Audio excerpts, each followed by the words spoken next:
Alrighty, 2 days in a row. We have a great internet connection today. So that's awesome. Yesterday I didn't have that much of a great internet connection, but today I am joined by Carter Brooks from Game On Magazine.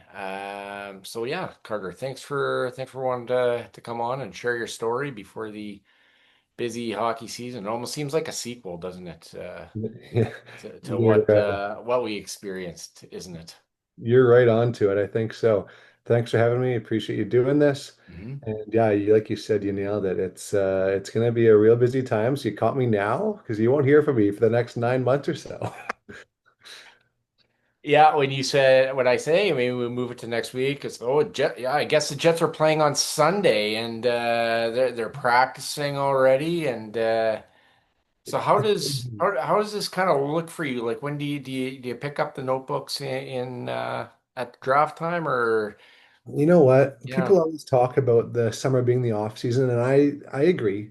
The summer is the off season. Unless you're a general manager, unless you're a scout, unless there's a few guys who are always busy. But luckily, I only have to write a story a day. So it's all I have to do in the summer. That's not much for me. I'm okay with that. Finding that content every now and then in the summertime, that's where it gets a little bit scary because Mhm. anything goes now, like Junior C, a big trade, that's huge news in the summertime. Get that stuff out there. But yeah, the summertime is nice and calm, and right now it's starting to pick up. So the Yeah. draft for sure, that's kind of that marquee moment come you're always looking forward to mid-June. You start kind of gearing up towards, oh, are there some trades? Maybe some contracts are starting to be looked at. Okay, here comes end of June, and we're getting ready because this is where it's all going to pick up. And then that 1 week there where you got the draft on back-to-back nights, a couple days later, you got free agency starting. Those first 4 or 5 days of free agency are pretty wild. Hmm. And you kind of kick back, put up the feet for a while, and maybe get out on the lake for a few days. And Right. sure enough, you blink, and August concludes, and September's here, and we're at training camp, and it's that time all over again. So we're ready to roll for this 2025-26 NHL season. Yeah, most definitely. So, with Game On Magazine, maybe we'll kind of dive into that. Sure. The editor of it, was that kind of your idea? Is that your baby? Do you cover more than just the Jets? I should have done more Yeah. research. I do apologize, but No, there's a lot on my plate, and I enjoy having a full plate. I like to eat, first of all. I Mhm. don't like letting my plate get empty. Yeah. That sometimes can be a problem in life when you need to balance too much. But luckily, I've been putting the weights on the right side of the bar the last little while. So you know what? Game On is something that I've been a part of for now. This is going to be my 10th year. It Okay. was started by a guy by the name of Scott Taylor, who Yes. is a longtime Winnipeg voice, a writer, a knowledgeable sporting individual, a commentator, a play-by-play caller, someone who knows the game of hockey, the game of football, literally any game. He knows tiddlywinks pretty well. Yeah. So he could give you a play-by-play on any of that. But anywho, Scott has always been a great pal of mine, and he's kind of the one who started this book. Hmm. And over the last few years, I've shifted into an editorial role and taken over as editor-in-chief the last couple of years. And Scott is serving as the editor emeritus right now. So he still oversees some things and ensures that our ads are sold. We are 100% ad based. So you open this book, this great little, you probably see it at the hockey rinks, you probably see it at local communities. Yeah. We give this thing away. Or you know what? You go to Chapters, you go to Indigo, you go to Kohl's, you can buy this thing on the shelves. But Scott is the one who provides the ad sales for this book. He does Nice. a tremendous job. He keeps the partnerships. All of our leagues are in here. You find everything from your cool little, 3 or 4 year old kid who has this great story about hockey to a retired NHL player and every possible league in between. There's a Manitoba connection. That's what this book is. This is Manitoba Hockey's community. We pump this thing out 6 times a year. 132 to 148 pages. You'll find it everywhere you find hockey. So you'll know someone or somebody else or 3 or 4 people in this book. If you don't know them personally, you'll have heard of them. So it's quite the thing. Yeah. So you would cover maybe like a Barry Trotz bringing the cup back to Dolphins. That's kind Absolutely. of That was a the. huge piece. We love that. Mhm. That is, Manitoba's hockey at its absolute finest. Yeah. Barry Trotz he's a gentleman. He's a good rural Manitoba boy who grew up skipping rocks. You know what? he spent a lot of time up actually in very northern Manitoba, up in the areas of Churchill as a child, and he spent a lot of time learning the game up there. Brought it back a little bit further south to where he spent his off time in Dauphin, of course, and where he grew up playing most of the game. But now to have a guy like that bring back a Stanley Cup, have those accolades. He spent his time with the Nashville Predators, and that was a good run in multiple roles. He was there from the start. Right. Coaching University of Manitoba Bisons is where this guy actually put his name on the map. Hmm. That's pretty cool. But yeah, we cover that type of stuff here with Game On.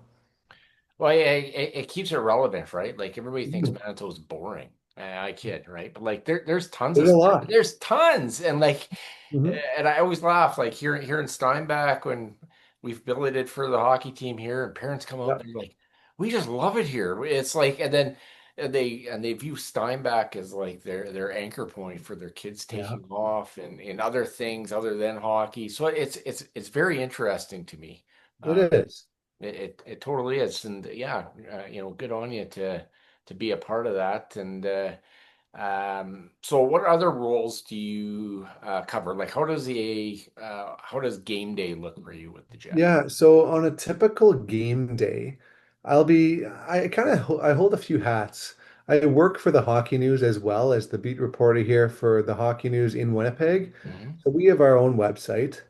It's not really a conflict of interest because I'm able to do both things separate. For Game On, I'm focusing mainly on getting a big feature piece in our magazine every 2 months Yeah. while also providing a game day recap. So I write a story for Game On our website that goes out there after the game's done, highlighting what's going on, including the brilliant photos by our sensational photographers that we have at our disposal that take, you know, when I talk to them after the game, I say, hey, Carrie, hey, Scott, we got a couple guys, Scott Strode, James Carey Lauder. These guys are shooting content for us every game. Hmm. Mind you, you think, okay, like there's the 10 photos you see on the website.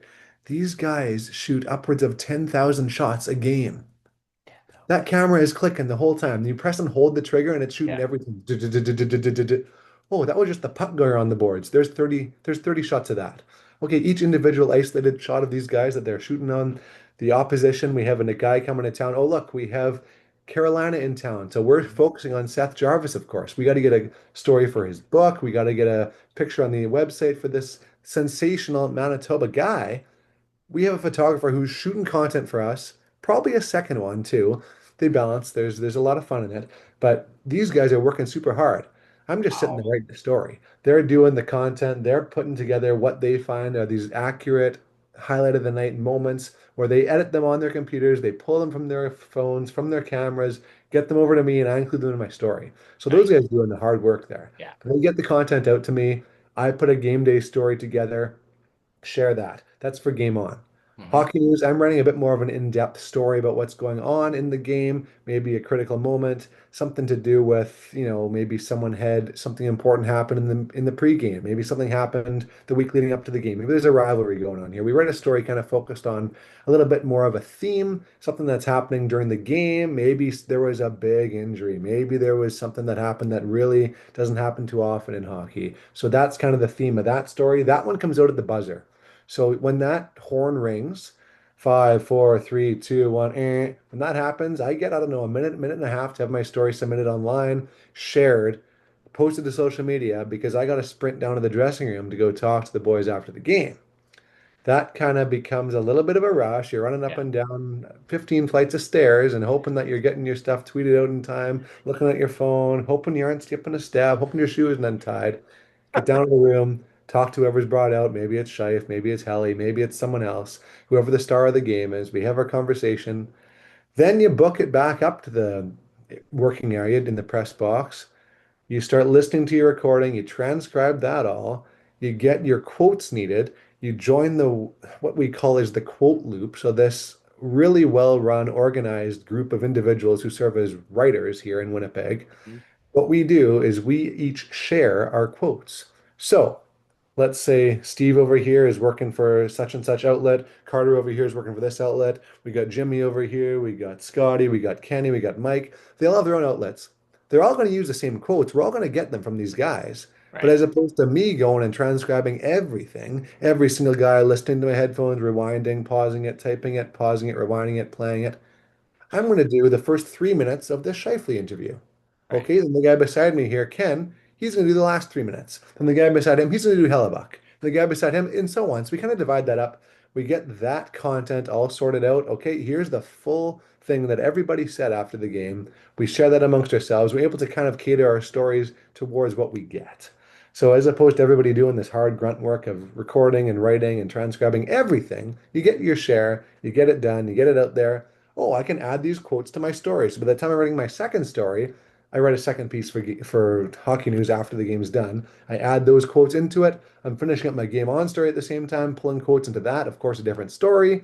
Getting those pieces out there so we can drive some traffic to the website, get the game stories ready. People are looking for that. The second that game's over, they want to hear what happened, read the story, see who scored the goal, who's the star of the Yeah. game, who got the points, right? Who had the big Right. hit. So that's kind of a game day in the evening for me. That is, I think the reason you share is because you don't want to be there at 2 o'clock in the morning. I mean, shoot, it's good that you guys all work together because Yeah, that's a big task, right? you have to. It can get late, and I forgot to mention I shoot a post game video too. So I highlight things that are going on for our Hockey News website. I give an overview, and a recap of what happened in the game. A very quick piece like that. But let's say we're doing an 8:45, 9 o'clock start come playoff time. See you around 2 a.m. and we probably strolling out of that rink around that time. It's fun.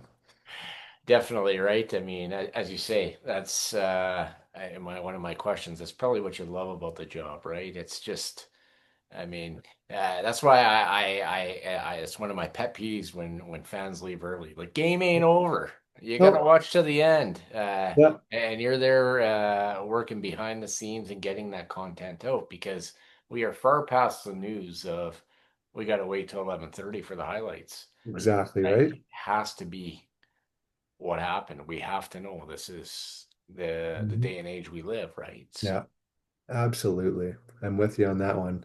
that's so cool.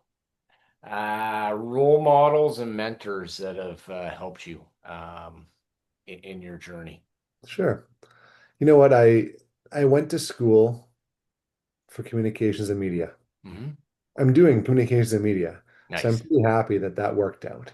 Yeah. A lot of people went to school for something, and you know what? They ended up going somewhere else. Yeah. There were a lot of times where maybe you're like, maybe this isn't for me. I remember back in university, and I'm sitting there having a tough time getting through I think it was my first year. I didn't really like how things were going.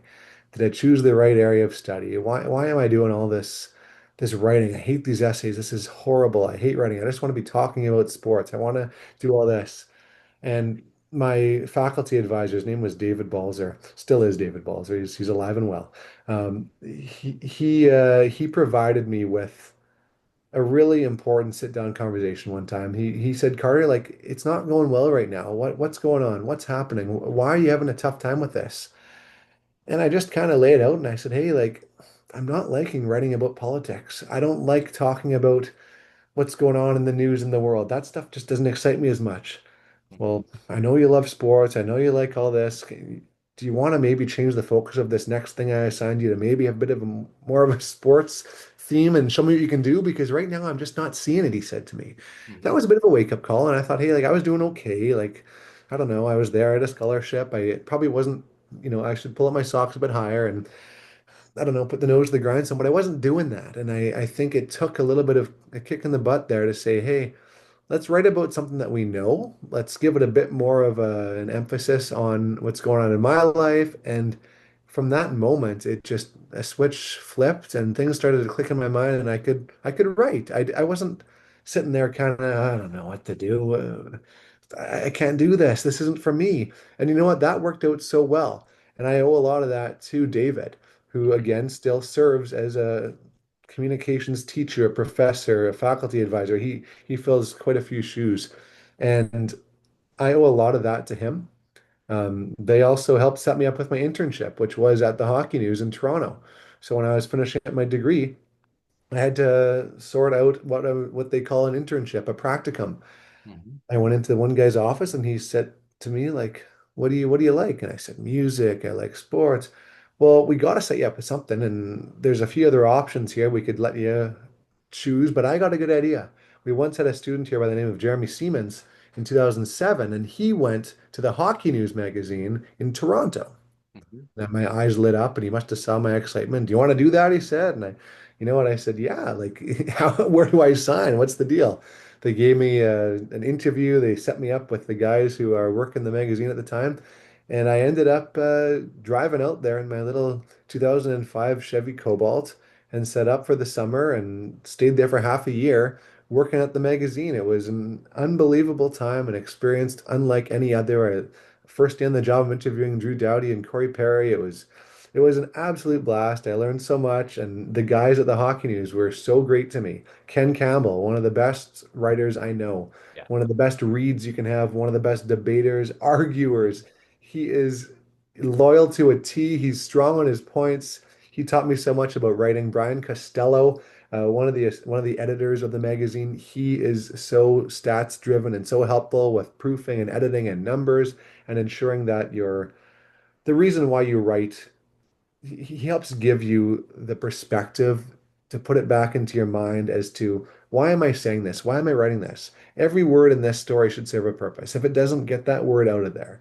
Yeah. Being very concise, but also being clear. Those guys were super, super helpful in my development.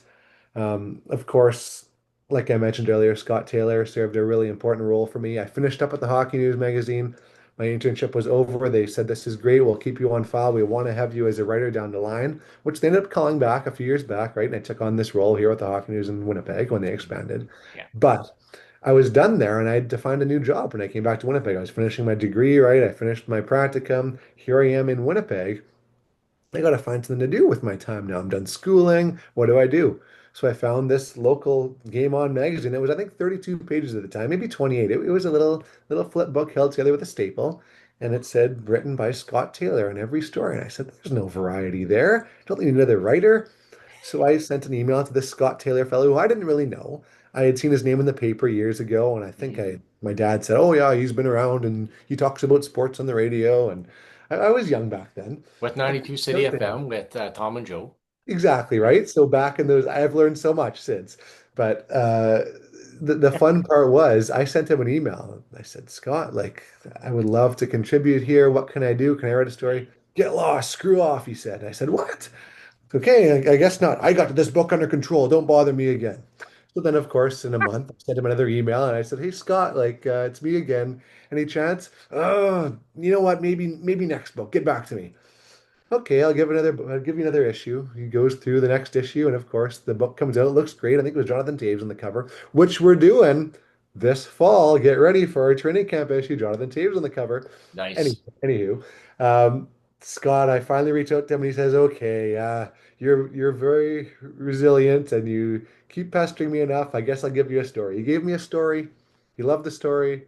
"Okay, we'll give you two stories next issue, and then three stories after that." And the book started growing. He needed an associate editor. I served that role the last, I think, 6 years now. So it's been a lot of fun taking over from him as the editor in chief. And you know what? That guy is a great role model. I sit beside him in all the Jets games. I learn a lot from Scott, and we share a lot of memories, some fun times, the laughs, those big, deep belly laughs. Those are the best ones out there. And Scott is the king of those.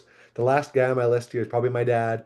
I learned a lot from my dad. He's coached hockey, minor hockey, volunteer coaching hockey for 40 years. 40, Mm. not 14, not 4, 40, 40. 40 years of volunteer hockey coaching. He taught me how to do it when I was back in high school. I started coaching with him. We coached together for the past 13 years, and that was an absolute time. We won a championship very recently and decided to hang them up together. I said, "You go enjoy the rest of your life with mom. Don't stay away from her every evening like you've done the last 40 winters. So make sure you get back together and, have some fun, enjoy your nights. Don't be spending all the time at the hockey rink, but take care of the person you're supposed to be with and spending your time with." And I said, "You know what? I got other things that are going on in my life, and I got Jets games I'm at. Might have had one free night a month with coaching hockey and being a reporter and all those things. So I had to kind of dial it back and said, you know what? Time to let this coaching go. Maybe down the line somewhere, there's time to do some other coaching, whatever the kid wants to play at some point in my life. If I have a child or two, you know what? If they're playing ballet, I'll coach ballet, whatever it is, soccer, baseball, hockey, football, whatever it is. I probably want to coach, but." You know how it goes. That's those are my role models if I had to give you a list. Yeah, that's awesome, right? When you bring up the Scott Taylors and the Ken Campbells, I mean, Mhm. reading those guys in the Free Press, I have Free Press articles from A the long time early ago. 2000s, the late Oh yeah. 1990s. Yep. I remember Scott Taylor on the billboard at Princess by the old Bomber Stadium. He was there. Beyond 92 City FM. Uh, Love it. he is one of the Winnipeg. He's some. I would hazard to say he's some. I think he gets forgotten about Oh sure. within the Winnipeg media. Yeah. Nobody, everybody talks about Bob Irving, or Mhm. you sit on the west side of a Bomber game. Oh, you see Yeah. him, Oh yeah. but it's Scott has done a lot for the community of Winnipeg and the Yeah. province and He sure started has. the magazine and everything. So Yeah, and you know what? He's still very active, and he goes for a lot of gold eyes. There's a lot of roles he holds within the gold eyes still. He okay. does some fill in play by play too in public address. He's still involved, very much involved. He's there, like I said, at most games, most Jets games too. I Mhm. think he stays away from the Bombers as best he can when doesn't want to get caught up in that traffic log there. But you know what? It's important to Scott to stay involved in sports Mhm. and he has a fun time with it. Right now, he's working on a few grandkids and taking care of those guys here and there, but Nice. it's a lot of time with family, but a lot of time with sports as well. And you know what? The current guys who have taken over those roles at the Free Press, Mike McIntyre and Ken Weeb, those guys are Mhm. sensational. You learn a lot from just listening to them talk, to working with them, working alongside them, seeing what they do on a daily basis. There's a lot of talent there and a lot of things to learn as well as a young reporter myself. And when with McIntyre, the thing I've learned is he was in the crime reporting for Yep. CGOB, but he'll describe the Jets in the same way. Yeah. Like it's like Thank you, Kel. even Yeah. it's a thing, right? Um, so where did your like passion for sports kind of arise? Was it a particular game that you saw maybe with the Jets or with um, uh, 1.0, or was it with a bomber play, or where did Yeah, that kind of like originate from? you know what? When I think back to some of my first memories, this is probably going to age me a little bit, give you a better understanding of what kind of time frames I spent as a Hmm. kid with sports and who my idols were. But I like to turn on the TV in the morning before school, and I'd see Jay Onrait and Dan O'Toole. Yeah. I I grew up in the 90s and 2000s as Hmm. a kid, and those guys were given that morning show, and I couldn't keep my eyes off of it. Yeah. Sure, I liked the highlights. I liked watching the Blue Jays highlights. I liked watching the Masters highlights. I liked watching whatever was going on at the time. I loved all the sports. I wasn't one to say, "Oh, it's just football. I don't want to watch football today." I love football. Yeah. I pretty much record every NFL game and watch them almost in full while I'm doing my work throughout the day, every day. It's great. Nice. Yeah. But um, it wasn't always just one sport that I liked, and it still isn't. I like all the sports. But what it really was listening to those guys chat. Sometimes it was Darren Atish, and sometimes it was Rob Smith. Um, but the big ones for me were Jay and Dan and watching them before they had their sports center with Jay and Dan, but when they were just kind of sitting there and Jay was sometimes with Jennifer Hedger and some of these really good speakers who knew how to get you engaged in what's going on in the highlight packages. I was thinking to myself, man, someday I want to be that person. I want to be talking about sports on the television. Yeah. I want to be up on the radio. You hear the person's voice and you're doing an interview, or whatever it ends up being. And luckily enough, I've had the opportunity to do some of those things. So to be able to say that I saw these things happening, yeah, I played hockey, I played lacrosse, I played football, I played all these sports as a kid. You know what? Maybe didn't quite pan out as well as some of these other guys are right now making their millions, but Hmm. I could still make some money doing what I love and staying involved in sports. So for me, it was a kid watching these things on television. Sure, going to play at recess, going to play the organized sports, going to play the hockey, going to play whatever sport it was at the time. And I was passionate about them all. I had a couple of injuries that set me back, of course, as the story tends to go in most areas. Hmm. But I was able to pick up coaching later on, like I mentioned earlier. And out of my high school hockey, I was able to coach as a grade 9, 10, 11, 12 student, younger age teams, and work my way up, and then coach some pretty high level hockey after that for about 10 years. So the passion has been there, I think, for forever. Just individual moments, like the ones that stick out to me. Matt Sundin scoring his hat trick, shorthanded overtime winner, 500th career goal against Calgary. I remember that as a kid. That was probably the best goal I've seen. Just walking in from the blue line and ripping it. Mhm. That was fun. There are a lot of moments that I can think of watching guys lift up, whether it's a Lombardi Trophy, whether it's even watching some Raptors highlights and back in the day watching a guy like Vince Carter and the slam dunk contest, and later on in life seeing that 2019 team and Kawhi coming and changing things over, and how passionate Canadian fans can be about sports. Watching the 2015 and 16 Blue Jays. This year we got something special going on with the Blue Jays too. There's We a do. possibility this team is just as good as that. Like Yeah. there are some great storylines in Winnipeg, in Toronto, in Canada. I love it. I'm always going to be a passionate Canadian sports fan. Again, there's some great stuff going on in the States and across the world too. But you know what? I'm from Winnipeg. I've always been in Winnipeg. I've moved around, but stick with Winnipeg, stick with Canada. That's the way that I've felt it. Nice. That's awesome. I mean, you bring up some of those moments, right? The Kawhi 4.3. Yeah, I'll never forget where I was, right? Yeah, And exactly, it's right? those moments, the Batista bat flip, and now we see it unfolding. I think they'll have a 4 game lead after tonight, but it's like this thing Yeah. every night. It's like you kind of do, like we talk about it at work like all the time. Like it never ends, right? Yeah. I got the Four Nations. We all know what happened. Oh, hey, just a lot of good moments there thinking back. Like you said, Olympics too, like just some of those cool moments. It's gonna be exciting this winter come Olympic time, eh? Yeah, it shall, and yeah, that I mean the games will be at 10 in the morning and whatever else, but people make it work, and Oh yeah. when you got the phone, we make it work. Yeah. You do. You have to. Yeah. Do you want to kind of describe the game 7 from between St. Louis and Winnipeg from a reporter's perspective? Pandemonium. It was one of those nights where you're kind of watching that first period. You're thinking, huh, what happened? Yeah. All this promise, all this down the drain already. Hmm. Second period, ooh, it's even getting worse. I guess that's it. I guess we're going home. This is Yeah. the last one. So I'm starting to think to myself, okay, it's almost time for summer. So I have my story pretty much written. As I said before, you tend to, you have to have your piece written very, very close to that finish of the game. So you tweak a few words here and there, you leave some blanks, you fill in the shots, you fill in the final points and tallies there. You pretty much have your title, your lead, a good bulk of your story written come the third period. It wasn't looking too good. There's a couple minutes left and you're down by two. It doesn't happen too often. You get a comeback, let alone in playoffs, let alone in game 7, let alone with the President's Trophy winning team. This Winnipeg team's good. You know that much. We've watched them play all year long. And when Vladdy did what he did there, with I think a minute and 56 or whatever the official time was there at the end, I started thinking, oh, do I delete this all? Is this going to be something crazy?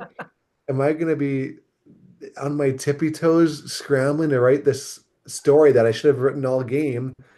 And do I get this thing? Do I get a chance to write a new story? We have 2 minutes. Do I do this? Do I delete it? I thought to myself, they're going to do it. So I deleted it. Gave myself enough time. I wrote Jets come back to tie game. They're still down one at this point, remember. Yeah. I have that. I got the other one deleted. I'm like, I'm starting this new story. It's going to happen. It's going to happen. I can tell. I've seen this building erupt. I know what's going to happen here. But then it's like, uh-oh, 40 seconds, 30 seconds. They're not going to do it. Did I just mess up? Did I delete everything for no reason? Sure enough, 20 seconds. Puck comes to Ehlers, 10 seconds. He fouls on the puck like, oh no, here we go again. That guy's out of here. He's never lacing up again. And sure enough, he didn't really after that with the Jets.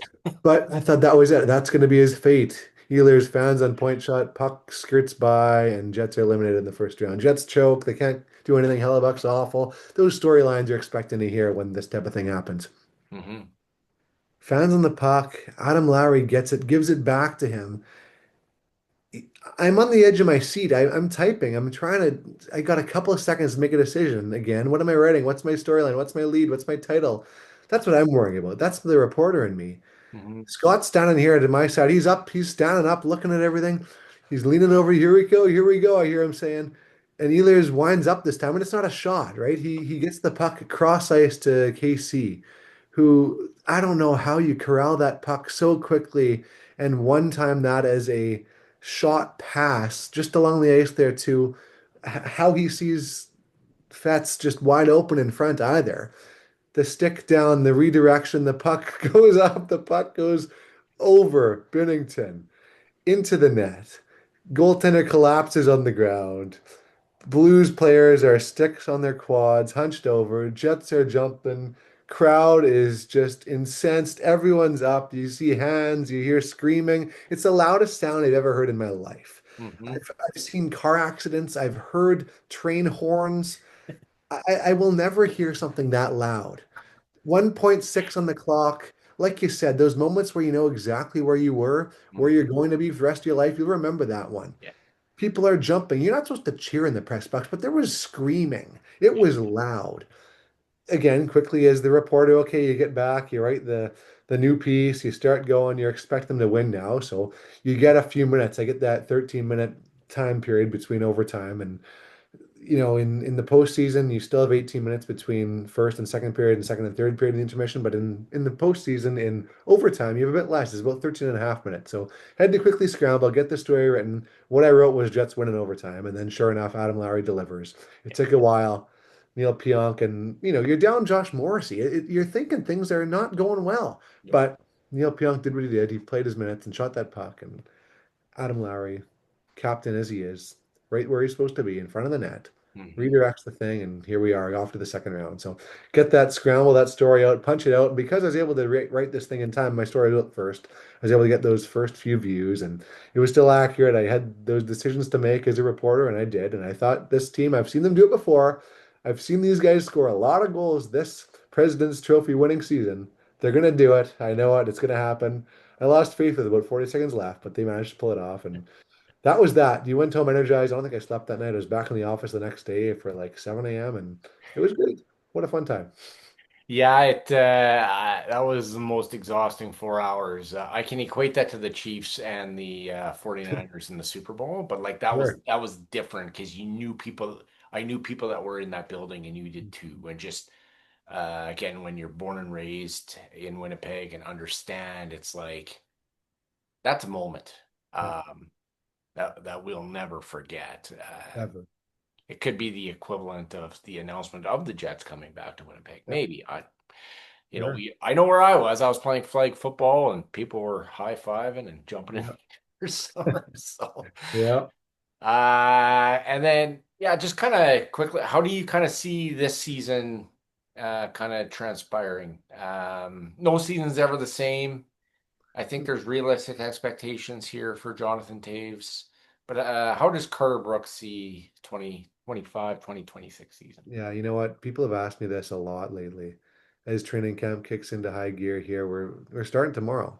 Like Hmm. this is going to be a time where you got guys who finished last season as the number one team in the league, coming back, ready for some redemption. It didn't quite work out. They only got to the second round and they kind of fell short a bit too early.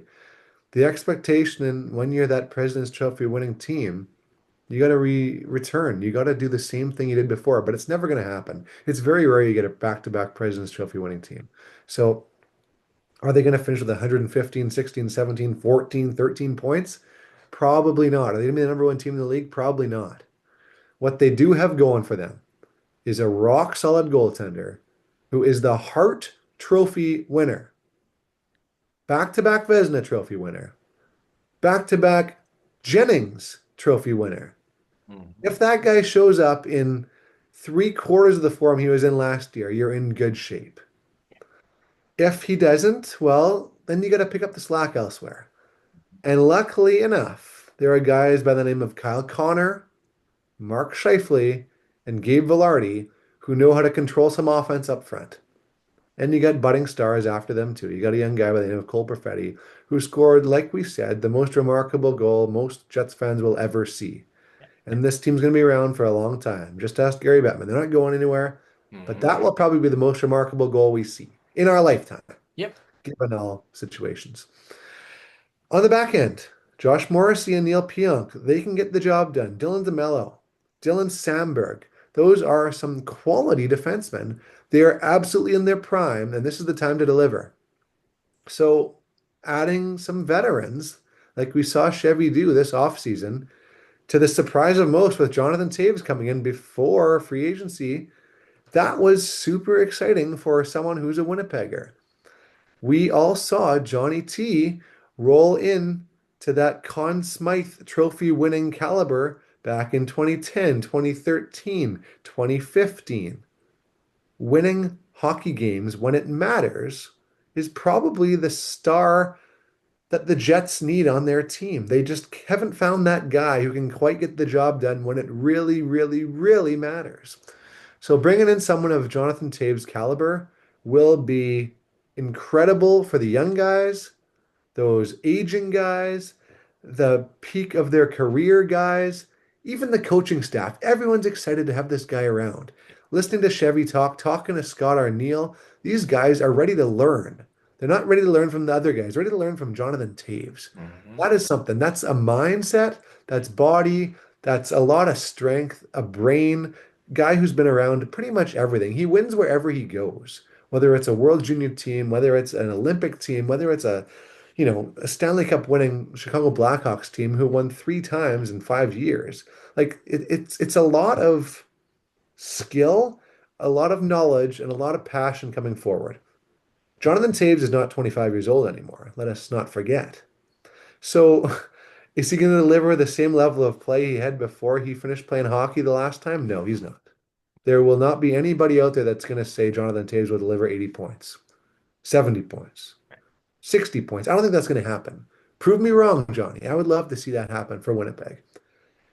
But watching a guy who was born in Winnipeg, played his hockey in St. Vital, set records throughout minor hockey, AAA hockey has never seen a player like Jonathan Toews.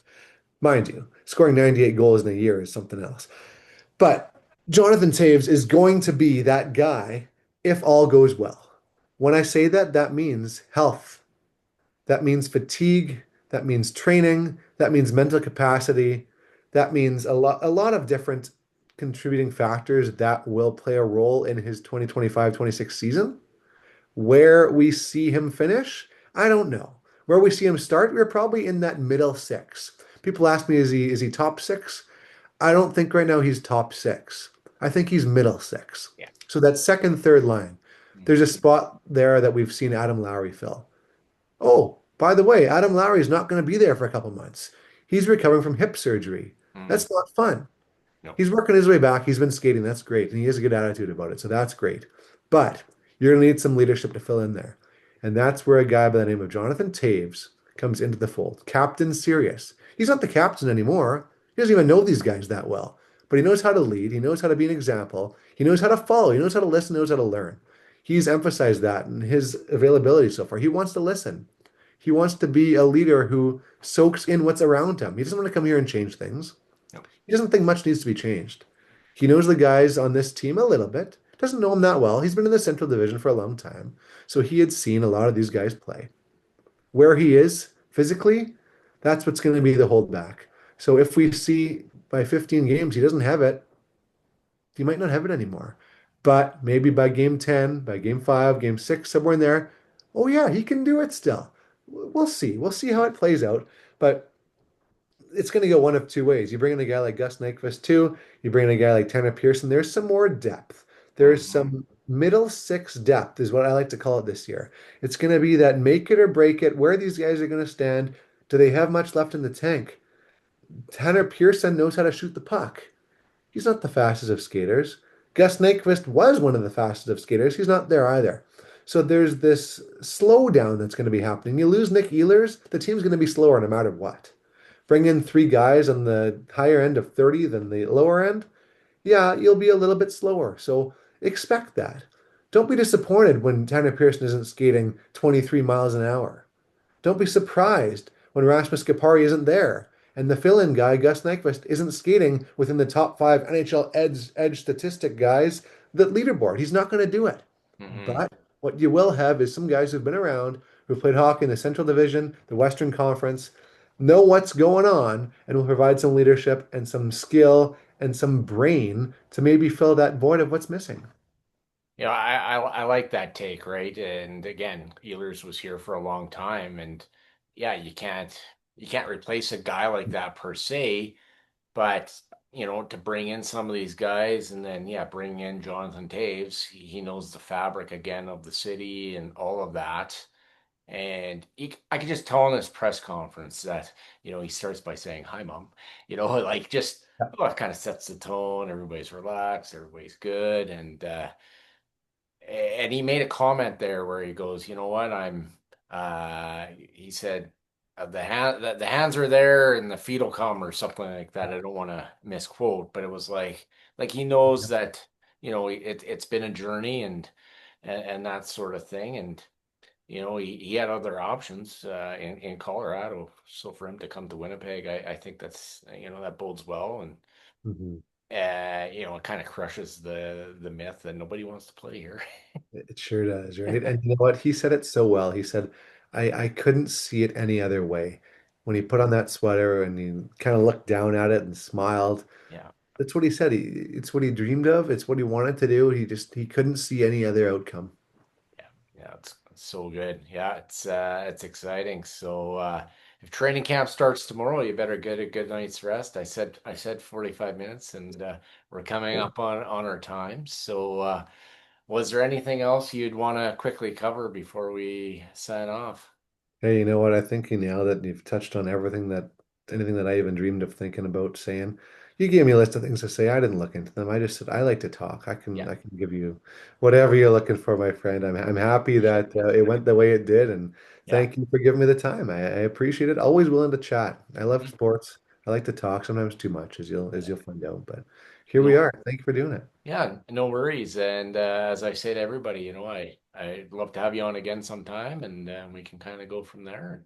I'll put this Beautiful. on my page, and you can feel free to put it on your Facebook, and we'll take it from there. Thank you kindly, my friend. Alrighty. Take care. God bless. Thank you. You as well.